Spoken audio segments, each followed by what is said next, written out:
સમાચારમાં આગળ વાત કરીશું। ભાદરવી પદયાત્રીઓનું અંબાજી તરફ પ્રયાસ શરૂ થયો છે ત્યારે સાબરકાંઠાના હિંમતનગર ખાતે ગુજરાતના પૂર્વ મુખ્યમંત્રી શંકરસિંહ વાઘેલાએ હિંમતનગર ખાતે નિવેદન આપતા જણાવ્યું હતું કે ગુજરાતમાં ભક્તિ તેમજ શ્રદ્ધાનો સાગર જામ્યો હોય તેમ સાથોસાથ સુરતની ઘટના મામલે નિવેદન આપતા તેમણે જણાવ્યું હતું કે સુરતની ઘટના મોટી કરવામાં રહી છે તે તાત્કાલિક ધોરણે દબાવી દેવી જોઈએ। સાથે સાથે અખિલેશ યાદવ તેમજ ભારતના ગૃહપ્રધાન અમિત શાહ સાથે સંબોધી હોવાનું સ્વીકાર્યું છે।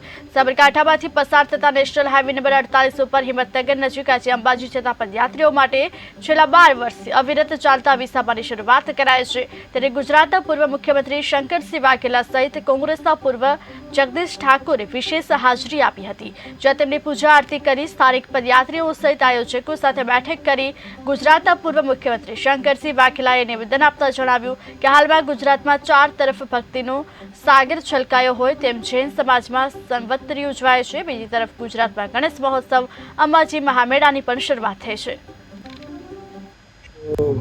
લગભગ ધાર્મિક તહેવારો માટે પ્રખ્યાત છે। સ્વાભાવિક આખા દેશમાં સૌથી વધારે જમણેરી વિચારસરણી જેને કહેવાય એમાં ગુજરાત નંબર 1 છે, જે ધાર્મિક નહીં ઘણી વખતે અંધશ્રદ્ધાવાળા એટલે કોઈ મતલબ વગરનું ધાર્મિક એના માટે પણ ગુજરાત પ્રખ્યાત છે। હમણાં જ જૈન સમાજનું સંવત્સરી મિચ્છામી દુક્કડમ પૂરું થયું, પર્યુષણનું 2 દિવસ પહેલા ગણપતિજી પધારી ગયા આપણા ત્યાં, એમની સાથે સાથે અંબાજી પણ આગમન કરી રહ્યા છે અને અમદાવાદથી અંબાજી તરફ જતા બધા રસ્તા અત્યારે પદયાત્રીઓથી તમને જોવા મળશે। અહીં અમારા જય અંબે પ્રતાપસિંહભાઈ ગામના વર્ષોના અમારા સંબંધો અને એ આવા પદયાત્રીઓનું અહીં સન્માન કરે છે, જમાડે છે, આરતી ઉતારે છે। મને પણ કીધું કે આવો તો સારું।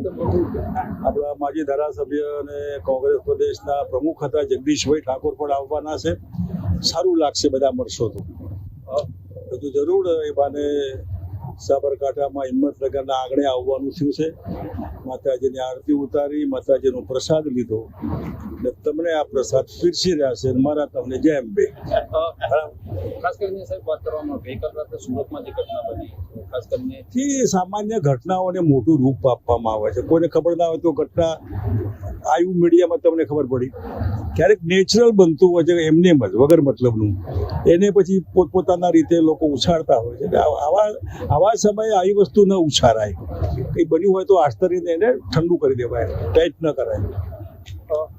ખાસ કરીને ભારત તેમજ ગુજરાતની રાજનીતિમાં જે પ્રકારની વર્તમાન પરિસ્થિતિ છે, શું કહેશો? એક તરફ મંત્રી પરિસ્થિતિ છે જ નહીં, અહીં ગુજરાતમાં કોઈ પરિસ્થિતિ નથી, સરકાર જેવું છે જ નહીં। જેને જેમ ભાઈ બોલવો હોય જેમ ભાઈ બોલો, મિચ્છામી દુક્કડમ।